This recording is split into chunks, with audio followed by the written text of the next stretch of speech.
அகர முதல எழுத்தெல்லாம் ஆதி பகவன் முதற்றே உலகு.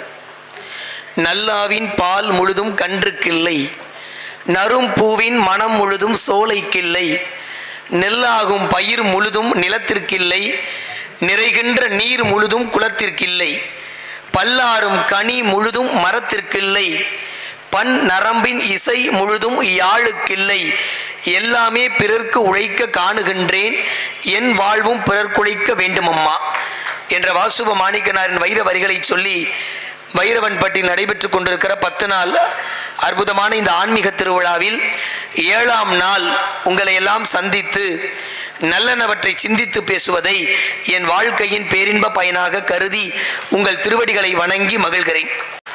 இன்றைக்கும் தமிழை கேட்டுக்கொண்டிருக்கிற ஒரு பூமி மண் இருக்கிறது என்று சொன்னால் நான் பெருமையோடு சொல்லுகிறேன், அது செட்டிநாட்டு மண் தான் என்பது சிறப்பு. அதனாலதான் தலைப்பு அண்ணன்ட்ட கொடுக்கும் போதும் 2-3 தலைப்பை கலந்து சைவமும் தமிழும் வளர்த்த நகரத்தார் பெருமக்கள் என்ற தலைப்பில் நான் உரை நிகழ்த்தினால் அது பொருத்தமா இருக்கும்.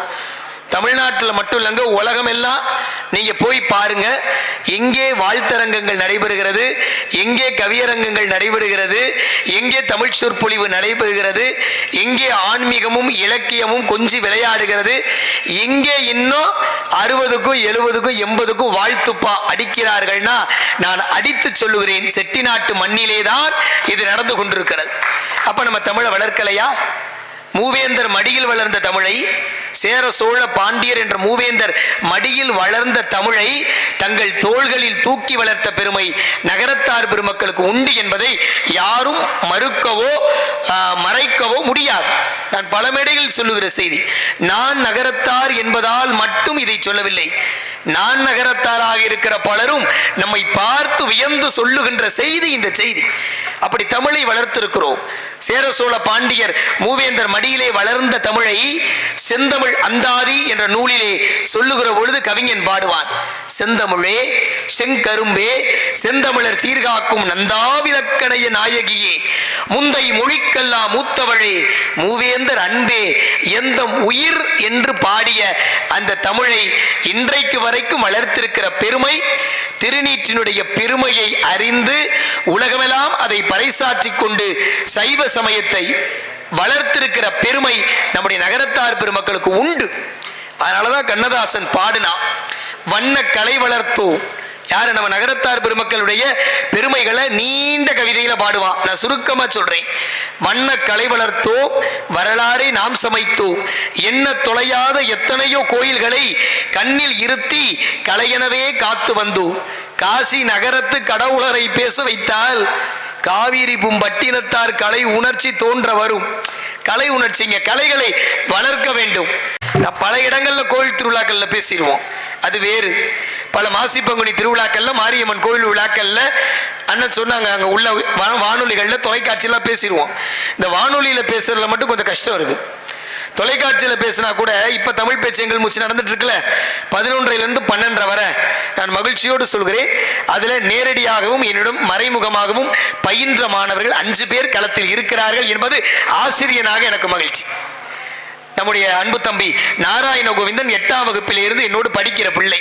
இன்றைக்கு 6 பேரிலே ஒருவனாக அவன் மின்னி மிளிர்கிறான் என்றால் அந்த தங்கை இருக்கையிலே போய் அவன் அமர்கிற பொழுது ஆசிரியனாக மகிழ்ச்சி. ராமகபிலா என்னுடைய அன்பு பிள்ளை நாச்சால் பேசுகிற பொழுது அவளோடு இணைந்து வந்தவள். அதனாலதான் ஈரோடு மகேஷ் ரொம்ப வேடிக்கையா சொன்னான், நீ பிள்ளையா வந்த, இப்ப பிள்ளையோட வந்திருக்கன்னு பேசுறதுக்கு. அப்படி வளர்ந்த பிள்ளைகள். தம்பி காரைக்குடி ராகவேந்திரன் என்னுடைய மாணவர், என்னுடைய வளர்ப்பு. கல்லலிலே இருந்து தமிழ் என் காதலி என்று முதல் சுற்றில் பேசி உலகையே கட்டி போட்ட அன்பு பிள்ளை கல்லல் முத்துக்குமரன் என்னுடைய மாணவர். எனக்கு என்ன தெரியுமா பெருமை, சுவாமிநாதன் அவர்கள் அந்த குறிப்பை வைத்துக் கொண்டு என்னை பற்றி பேசும்போது நான் தமிழ் பேச்சு எங்கள் மூச்சில் பேசினேன் என்று சொன்ன அடையாளத்தை விட இன்றைக்கு என்னால் பயிற்றுவிக்கப்பட்ட 5 பிள்ளைகள் களத்தில் இருக்கிறார்கள் என்று சொல்லுகிற பொழுது ஆசிரியனாக நான் பெருமைப்படுகிறேன். நானும் நகரத்தார் தமிழை நாம் வளர்க்கிறோம், நானும் நகரத்தார் தமிழை நாம் வளர்க்கிறோம். தமிழை எல்லா இடங்களிலும், தமிழ் அழகான மொழிங்க. ஏன் நம்ம தாய்மொழிங்கிறதுனால தமிழை உயர்வா சொல்றோமானா இல்லை. எல்லோருக்கும் அவரவர் தாய், அவரவருக்கு தாய். இப்ப என்னோட ஆத்தா எனக்கு ஆத்தா, என்னதான் இருந்தாலும் என் ஆத்தா, அவளுக்கு நான் பிள்ளை. இவரின் தகப்பன் என் அப்பச்சி, அவருக்கு நான் பிள்ளை. ஆனால் தமிழ் தாய் என்றால் யாருக்கு தாய்? கேரள கேரளாவில் இருக்கிறவனுக்கு தமிழ் தாயா? இல்லை, அவனுக்கு மலையாளம் தாய்.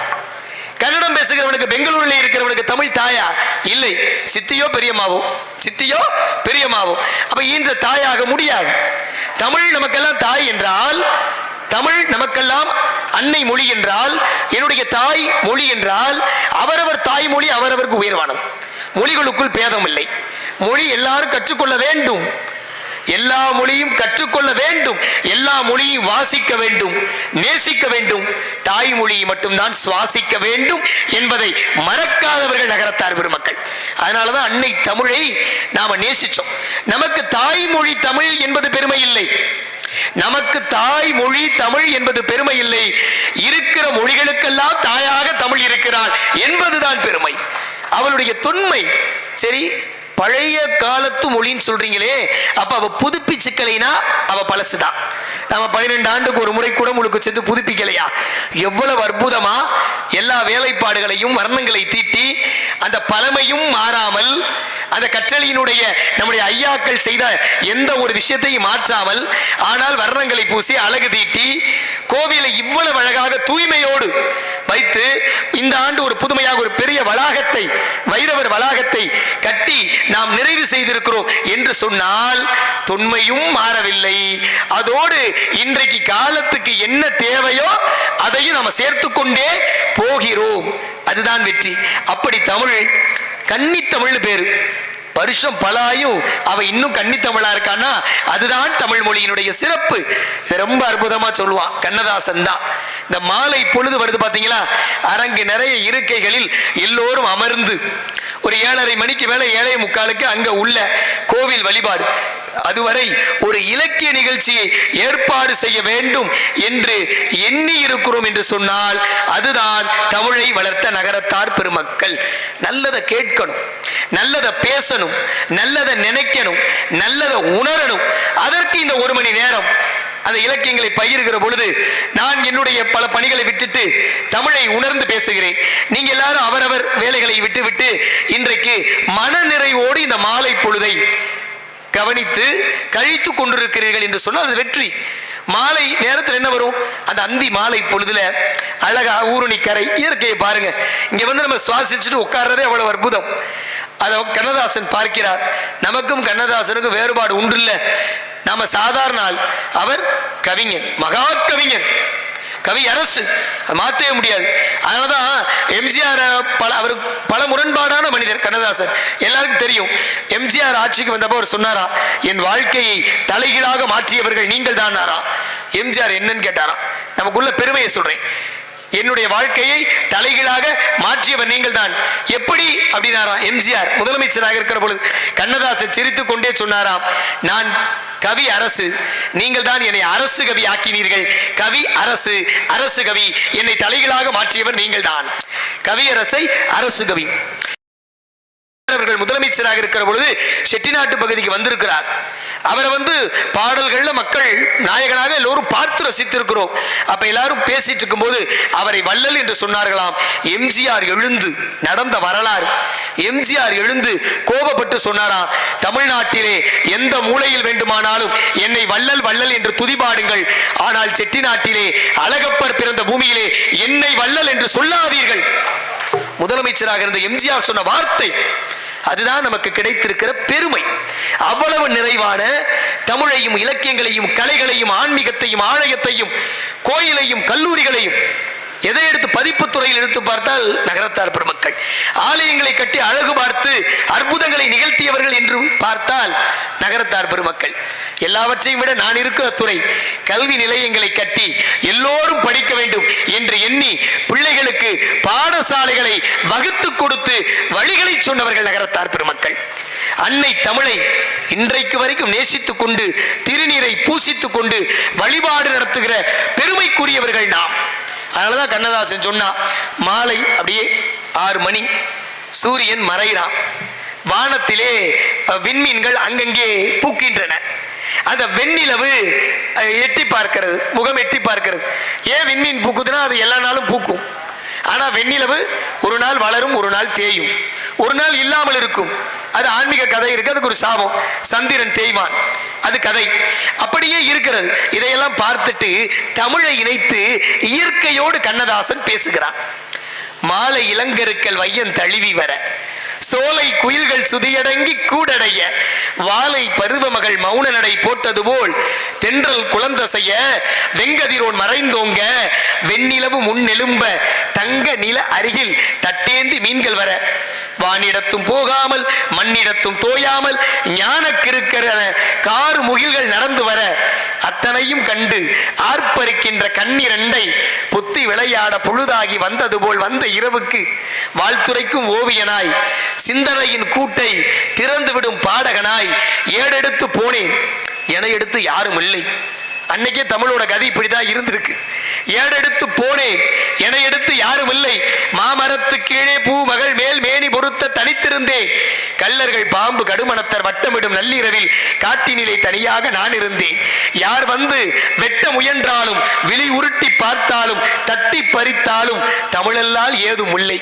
கண்ணதாசன் சொல்றான், என்கிட்ட யாரும் எதையும் திருட முடியாதுடா, ஏன்னா என்கிட்ட இருக்கிற ஒரே சொத்து தமிழ், அதை நீ திருட முடியாது என்று சொல்லிட்டு கவிஞர்களை பட்டியலிடுறாரு. யாரெல்லாம் இருந்தாங்களா? கூத்தன் இருந்தான், குறளரசர் அங்கிருந்தான், வார்த்தை மொழிக்கே வழங்கும் தமிழ் வேந்தன் கம்பன் இருந்தான், கவிகால மேகமெனும் வம்பன் இருந்தான், வயதான தமிழ் பாட்டி அவ்வை இருந்தால், அரசியோடு சீதனமாய் புலிச்சோழ நாடடைந்த புகழேந்தி வந்திருந்தான், நக்கீரன் அப்பசரை உக்கூர் மாசாத்தி ஒன் சாத்தன் சிலம்பெடுத்த தக்கோன் இளங்கோ அனுபவித்து காதல் அள்ளி மணக்கவிடும் திரிகூட ராசப்ப கவிராயன், தேரெழுந்தூர் கம்பனுக்கே ஆண்பாலும் அரம்பை முதல் முக்கணியும் தந்து தமிழ் வளர்த்த சடையப்பன், காவலர்கள் மூவருமை காத்திருந்த வாசலுக்கு காவலனாம் ஏகம்பன், கவி அரசி அவன் மனைவி. எத்தனை பேர் எத்தனை பேர். அடுத்த வரிதான் முக்கியம்.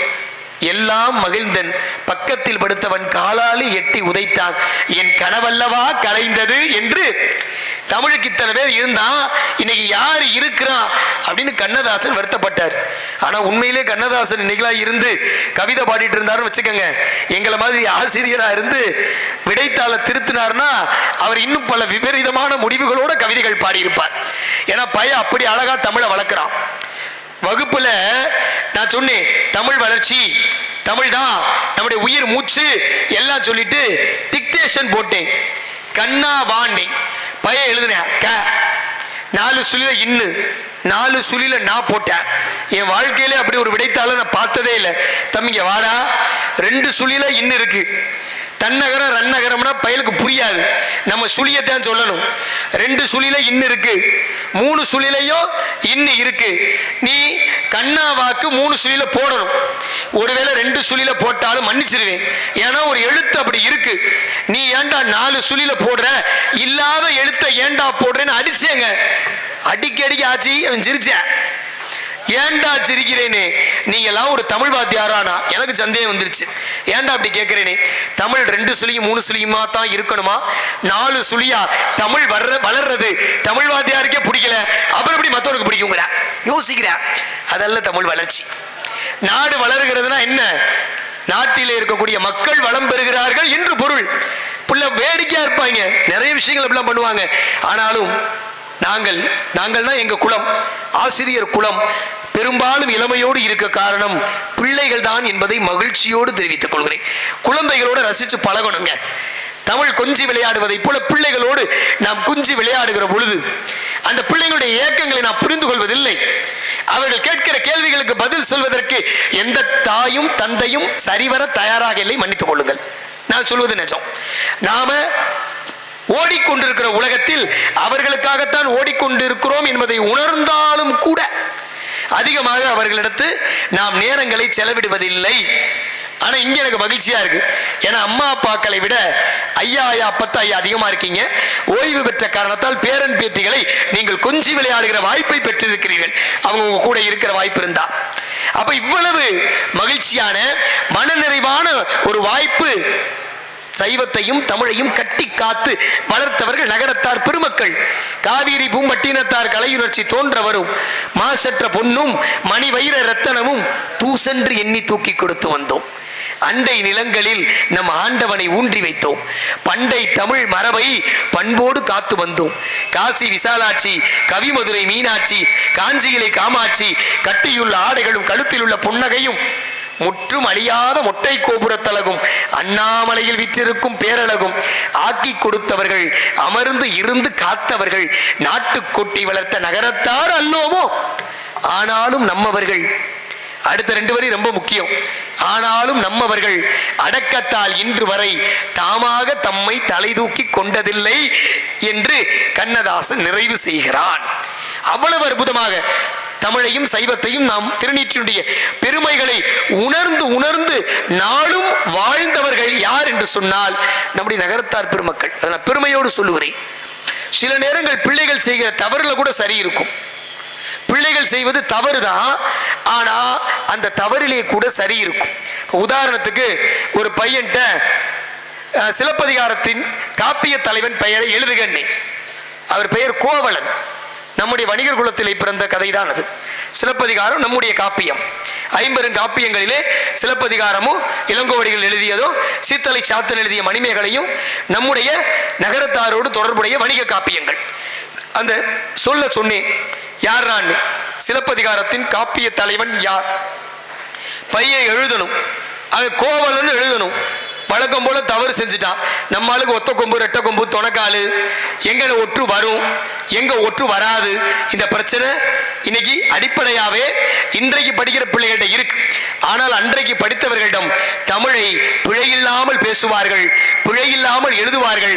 ஆனால் இந்த காலத்து பிள்ளைகளிடம் நாம் பிழையில்லாமல் எழுதுவதையோ பிழையில்லாமல் பேசுவதையோ எதிர்பார்ப்பது கொஞ்சம் கடினம்.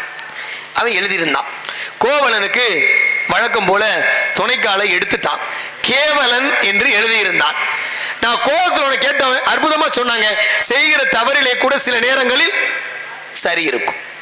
இன்னும் சில பேர் சொல்லுவாங்க, இந்த கதைக்குள்ள வர்றதுக்குள்ள இன்னொரு கதை, வாழ்க்கையில யாரும் என்னை புரிஞ்சுக்க முடியாது, என் கேரக்டரே தனியுமா. யாருமே இப்படி சொல்லக்கூடாது.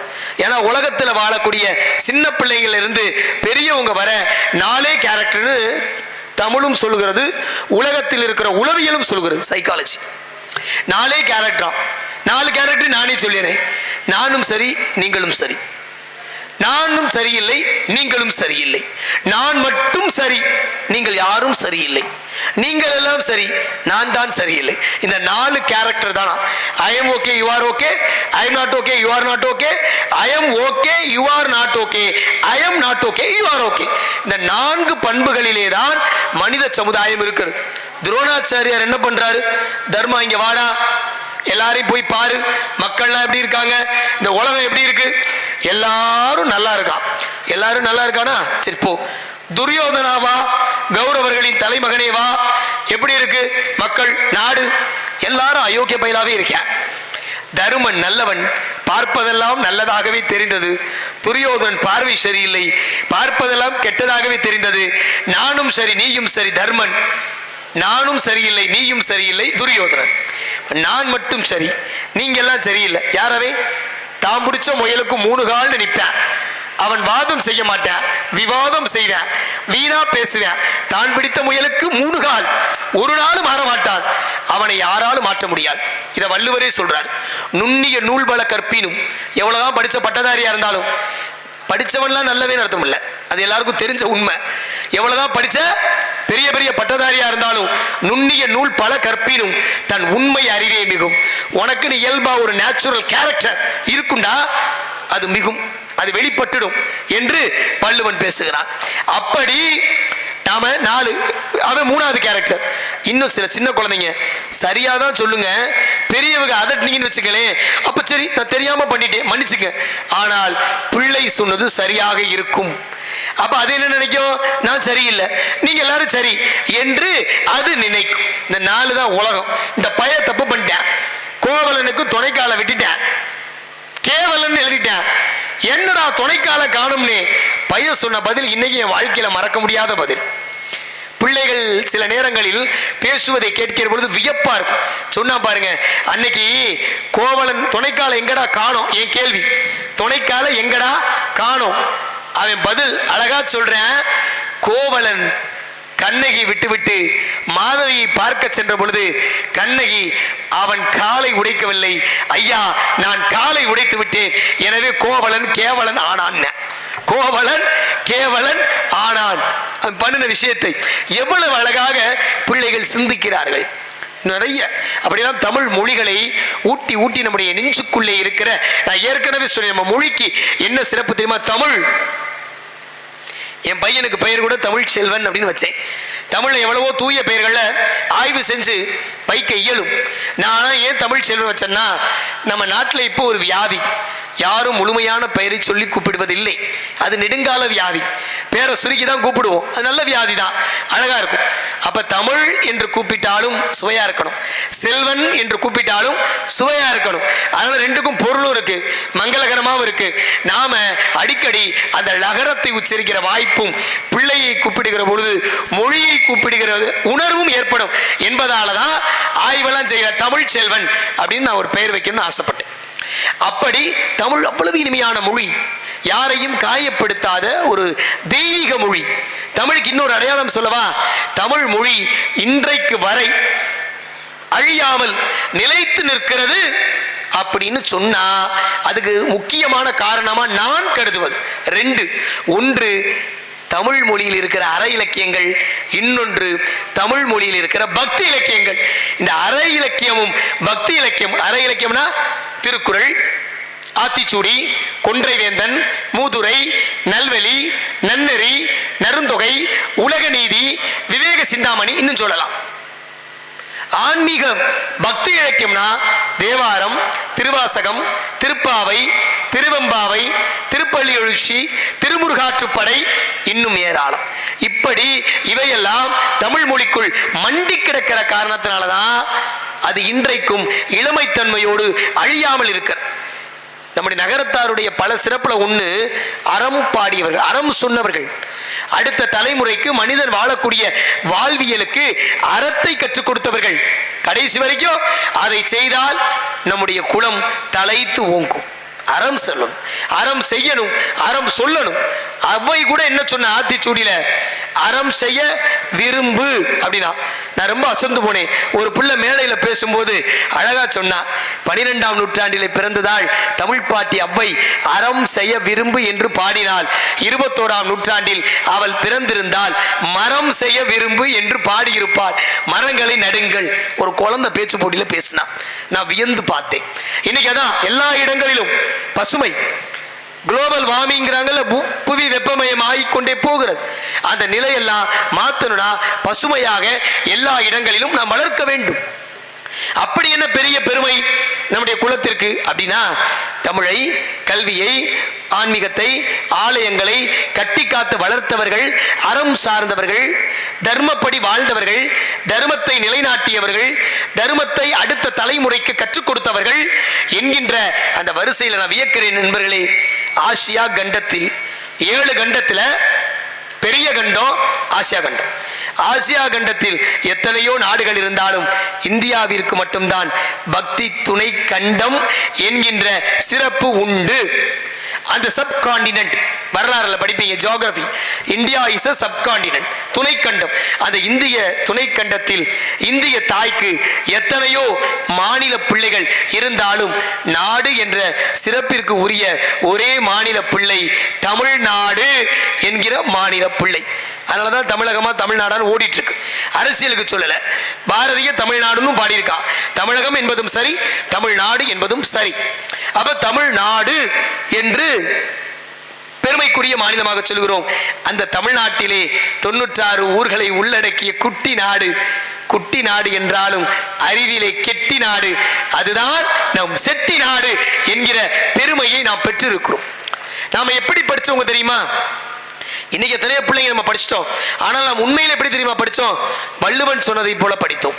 வள்ளுவன் தான் அறிவுனா என்ன, பிஇ படிச்சு கோல்டு மெடல் வாங்கிட்டா அறிவா? வள்ளுவன் ராங் போட்டுறாரு. அப்ப எது அறிவு? எம்பிபிஎஸ் படிச்சு இந்த நீட் எக்ஸாம்லாம் எழுதி டாக்டர் ஆயிட்டா அறிவா?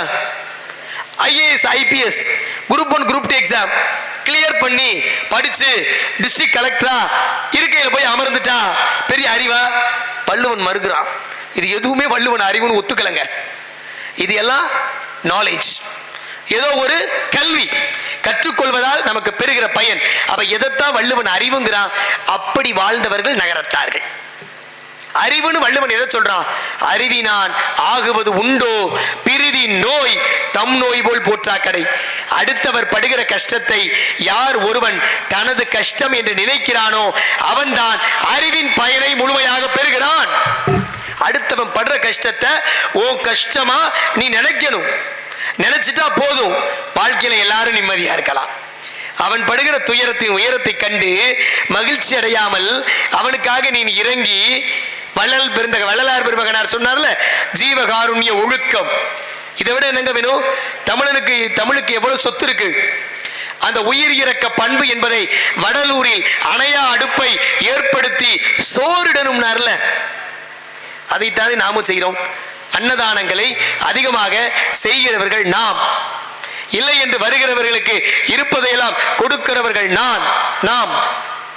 இன்றைக்கு பல பேர் படித்துவிட்டு இந்த பகுதியில் பச்சை கையெழுத்து போடுகிறார்கள் என்றால் அது கொடைவள்ளல் அழகப்பர் தந்த கல்வி பிச்சை என்பதை யாராலும் மறுக்க முடியாது. காரைக்குடி கண்டெடுத்த கல்வி காமதேனு வள்ளல் அழகப்பர். அவரை மறந்துவிட்டு இந்த மண் வாழ்ந்து விட முடியாது. அவருடைய வரலாறு நம்முடைய பெருமையை சொல்லுகிற வரலாறு, கல்வியினுடைய மேன்மையை சொல்லுகிற வரலாறு.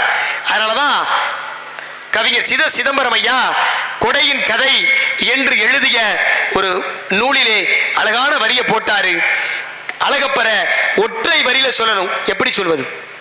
காரைக்குடி கண்டெடுத்த கல்வி காமதேனு என்று எழுதினார். காரைக்குடி கண்டெடுத்த கல்வி காமதேனு என்று அழகப்பரை சுட்டினார். ஓராசை இல்லானை தனக்கு பொருள் சேர்க்க ஓராசை இல்லானை பேராசை பட்டானை கல்வியின் மேல் பேராசை பட்டானை நான் ஆசைப்பட்டதினால் கவிதை நெய்ய நான் ஆசைப்பட்டதினால் பேராசை என்றாலும் எழுதுகின்றேன். காவிரியை கமண்டலத்தில் அடைத்தால் போல வான் வீதி கையாலே அளந்தால் போல வள்ளலினை பாடுவதற்கு முயற்சிக்கிறேன் என்று எழுதினார். அதான் கல்வியை வளர்த்தோம்.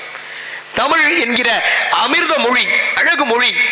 பாரதியார் மிக கோபக்காரர். எட்டயபுரத்து எழுச்சி கவி பாரதியை போல யாருக்கும் கோபம் வராது. அதனாலதான் பாரதி சொன்னா ரௌத்ரம் பழகுன்னா. ஆனா வள்ளுவர் அமைதியா இருக்கணும்னு சொன்னாருன்னு சொல்லுவோம். வள்ளுவர் அமைதியா இருக்கணும்னு சொன்னாருன்னு சொல்லுவோம். அகழ்வாரை தாங்கும் நிலம் போல தம்மை இகழ்வார் பொறுத்தல் தலை. தம்பி, என்னதான் கோபம் வந்தாலும் பூமி தாய் எப்படி பொறுமையா இருக்கா அது மாதிரி பொறுமையாரு. ஆனால் அதே வள்ளுவர் கயமை அதிகாரத்தில் தாவாங்கோட்டையிலே ஓங்கி குத்துங்கிறார். கொடிறு உடைக்கும்ங்கிறார். கொடிறுனா இந்த இடம் தாவாங்கோட்டை. கொடிறு உடைக்கும் யார தெரியுமா சொன்னாரு? ஈர்ங்கை உதரார். சாப்பிட்டுட்டு இந்த கையில எச்சி ஒட்டி இருக்கும்ல, அதை உதர்னா ஏதாவது காக்கா குருவி தின்றும்னு அதை கூட உதராம முழுசா சுவச்சிட்டு கைய கழுவான் பாரு, அவனை பார்த்தா தாவாங்கோட்டையில குத்துறாங்க. அப்ப வள்ளுவர் என்ன சொல்றாரு? பொறுமையா இருக்க சொல்றாரா கோபப்பட சொல்றாரான்னு குழம்பிட்டேன். அப்புறம் படிச்சேன், புரிஞ்சிச்சு. உனக்கு ஏதாவது ஒரு தீங்கு வந்தால் பொறுமையாக இரு. உன்னை சார்ந்திருக்கிற சமுதாயத்திற்கு ஏதாவது ஒரு தீங்கு வந்தால் பொங்கி எழு என்று சொன்னவன் வள்ளுவன். அதான் பாரதியும் சொன்னான். ரௌத்ரம் பழகுன்னா, ரௌத்ரம் பழகணும்னா. புதிய ஆத்திச்சுடியில அச்சம் தவிர் ஆண்மை தவறே என்று பேசும்போது ரௌத்ரம் பழகுன்னா. ஏன்னா அந்த தமிழுக்கும் காந்திக்கும் சிராவியலுக்கு வருகிற பொழுது செட்டிநாட்டுக்கும் மகாகவி பாரதி கானடு காத்தானுக்கு வருகிற பொழுது வைசு சண்முகம் செட்டியார் என்ற நகரத்தாருக்கும் இருக்கிற தொடர்புக்காக இந்த செய்தியை நான் சொல்லுகிறேன். பாரதி திருவல்லிக்கேணியில, சென்னை திருவல்லிக்கேணியில ஒரு பெரிய கூட்டம். காந்தி பேச வர்றார். கூட்டம் எல்லாம் சுத்தி இருக்கு. காந்தி பேசிட்டு போயிடுறாரு. அவர் பேசுறது, காந்தி மிகச்சிறந்த தாய்மொழி பற்றாளர். மகாத்மா காந்திக்கு பல அடையாளங்கள் உண்டு. நான் விரும்புகிற அடையாளம் அவர் மிகச்சிறந்த தாய்மொழி பற்றாளர். நண்பர்களே, தாய்மொழியைத்தான் நாம் எல்லாரும் சுவாசிக்க முடியும், பிற மொழிகளை நேசிக்க தான் முடியும். அதனால பேசிட்டார் குஜராத்தி மொழியில. ஆனா மொழிபெயர்ப்பு செய்யணும்ல, தமிழ்நாட்டில் பேசினா இன்னைக்கெல்லாம் வெளி மாநிலங்களில் இருந்து பிரதமரோ வேற அமைச்சர்களோ வந்தால் மொழிபெயர்க்கிறோமா இல்லையா? அன்றைக்கு காந்தி பேசுகிற பொழுது யார் மொழிபெயர்ப்பு செய்யல. கூட்டத்தில் பார்வையாளராக இருந்த மகாகவி பாரதி காந்திக்கு ஒரு கடிதத்தை போட்டார். ஐயா காந்தி தேச தந்தை, நீங்க வந்தது மகிழ்ச்சி. ஆனா யாருக்கும் புரியாத குஜராத்தி மொழியில நீங்க பேசிட்டீங்க, மொழிபெயர்ப்பு செய்யல. உங்களுடைய பேச்சு விழலுக்கு கிடைத்த நீரானதுன்னு எழுதுறேன். காந்திக்கே கடிதம் எழுதுறேன். துணிச்சல், யார் தவறு செய்தாலும் தட்டி கேட்கிற துணிச்சல் தமிழனுக்கு இருந்திருக்கிறது. யாரா இருந்தாலும் உடனே காந்தி சும்மா இருப்பாரா? எழுதினார் அவர் ஒரு கடிதம். மகாகவி பாரதி, தமிழகத்தினுடைய மிகச்சிறந்த மீசை கவி, உங்களை நான் நன்கு அறிவேன். மூதறிஞர் ராஜாஜி மூலமாக நான் அறிந்திருக்கிறேன். ஒரு கூட்டத்துக்கு என்னை அழைக்க வந்தீர்கள். நான் அந்த நேரத்தில் எனக்கு நாள் இல்லை என்று சொன்னேன். வேறொரு நாள் வைத்தால் வருவதாகவும் சொன்னேன். நீங்க ஆனா திருப்பி சொன்னீங்க, நீங்கள் வருவதற்காக என் நாளை நான் மாற்றிக்கொள்ள முடியாது, போய் வருகிறேன், குறித்த நாளில் விழாவை நடத்துவேன். சிறப்பு விருந்தினருக்காக பாரதி காத்திருக்கவில்லை என்பது குறிப்பு. எழுதி அனுப்பிச்சிட்டார். உடனே இதெல்லாம் எழுதிட்டு, ஆனால் பாரதி உங்களுக்கு ஒரு செய்தி, நீங்கள் நான் மொழிபெயர்க்காத குற்றத்தை எல்லாம் சொல்லி இருந்தீர்கள். உங்கள் கடிதத்திலும் உங்கள் தாய்மொழி தமிழ் இல்லை, ஆங்கிலத்தில் தான் நீங்கள் கடிதத்தை எழுதி இருந்தீர்கள் என்று பாரதிக்கு கடிதம் போட்டான். பாரதி விடுவானா? உடனே பாரதி திருப்பி காந்திக்கு எழுதுறான். காந்தியடிகளே வணக்கம், நீங்கள் சொல்வது சரிதான். நான் எழுதிய கடிதம் ஆங்கிலத்தில் தான் இருந்தது. ஏன் தெரியுமா? யாருடைய குற்றத்தையும் சுட்டிக்காட்டி அவர்கள் மனதை காயப்படுத்த என் தாய்மொழியான தமிழுக்கு தெரியாது. எனவே நான் அந்த கடிதத்தை ஆங்கிலத்தில் எழுதியிருந்தேன் என்று பதிவு செய்வதாக நாம் கேள்விப்படுகிறோம். செவி செய்தி. அப்படியெல்லாம் தமிழ் இருந்தது. வைசு சண்முகம் செட்டியார் அவர்கள் தங்க வைத்தார்கள். கடையத்திலே இருந்து சொல்லுங்கள் நண்பர்களே, நான் சொல்லுகிற செய்தி வரலாற்றில் நடந்திருந்தால் பாரதியினுடைய ஆயுள் 39 அல்ல, 20 ஆண்டுகளாகவது அவன் கூடுதலாக வாழ்ந்திருப்பான். செல்ல மனைவி செல்லம்மா கடையத்திலிருந்து செட்டிநாட்டுக்கு வர சம்மதித்திருந்தால் பாரதி இன்னும் 20 ஆண்டுகள் வாழ்ந்திருப்பான். செட்டிநாடு அந்த பெருமையை பெற்றிருக்கும். ஆனால் மனைவி செல்லம்மா அங்கே இருந்து வரவில்லை. வைசு சண்முகம் செட்டியார் வீட்டிலே தங்கி கானடு காத்தான் வீதிகளில் எல்லாம் திரிந்து காரைக்குடியில் இருக்கிற இந்து மதாபிமான சங்கம் என்ற நம்ம இந்து மதத்தின் பெருமையை பறைசாற்றுகிற சங்கத்திற்கு வந்தவன் பாரதி என்பது வரை பெருமை இல்லை. கானடு காத்தான் வந்தார், சில நாள் தங்கினார். வைசு சண்முகம் செட்டியார் தான் ஆதரித்தார், பல பாடல்களை எழுதினார், அங்கே வாழ்ந்தார், இந்து மதாபிமான சங்கத்திற்கு வந்தார். அங்கே அவர் புகைப்படம் எடுக்கும் போது ஒரு கம்பை வச்சுக்கினாரா. ஏன் இந்த கம்புன்னு கேட்டாங்களா. அப்ப பாரதி சொன்னானா, மன்னர்கள் எல்லாம் செங்கோல் வைத்திருப்பார்கள், நான் யார்? நான் கவிதை உலகத்தின் ராஜா, என் கையில் செங்கோல் இருக்கும். நானா கருப்பு வெள்ளை புகைப்படம் இன்னும் இந்து மதாபிமான சங்கத்தில் மாட்டிருக்காங்க. இன்னைக்கு போனாலும் பெரியவங்க பார்த்திருப்பீங்க.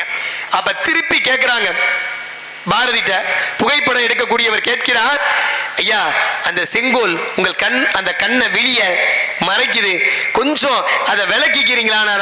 நான் எப்படி தெரிகிறேனோ அப்படியே தெரியட்டும், நீ எடு, உன் வேலையை செய், என் கோல் இப்படித்தான் நிமிர்ந்து நிற்கும். நானா பாரதி. இதுவும் பாரதி செட்டிநாட்டுக்கு வந்ததோ இப்படி பேசியதோ நான் பெருமையாக கருதவில்லை, என்னுடைய கருத்து. அதையெல்லாம் கடந்து பாரதி நம்முடைய நகரத்தார் பெருமக்களின் இளைஞர்களுக்காகவே ஒரு பாடலை பாடினான் என்பதுதான் நண்பர்களே பெருமைக்குரியது. ஏன் அது பெருமைக்குரியது?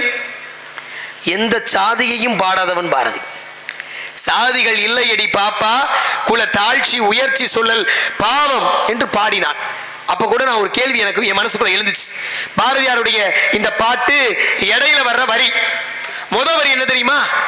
ஓடி விளையாடு பாப்பா, நீ ஓய்ந்திருக்கலாகாது பாப்பா. எல்லா பிள்ளையும் இப்ப ஓடி விளையாடுறது இல்ல, உட்கார்ந்த இடத்துல விளையாடுது. அப்புறம் எப்படி வாழ்க்கையில ஜெயிக்கிறது? ஓடி விளையாடு பாப்பா, நீ ஓய்ந்திருக்கலாகாது பாப்பா, கூடி விளையாடு பாப்பா, ஒரு குழந்தையை வையாதே பாப்பா. அந்த வரியில செஞ்சேனே இடையில வரும் சாதிகள் இல்லையடி பாப்பா. இப்ப என் கேள்வி, நீங்களே யோசிங்க பெரியவங்க, ஓடி விளையாடடி பாப்பான்னு எழுதல, ஓடி விளையாடு பாப்பா அப்படி எழுதினால் சாதிகள் இல்லை பாப்பா, குல தாழ்ச்சி உயர்ச்சி சொல்லல் பாவம் என்பதே போதுமானது.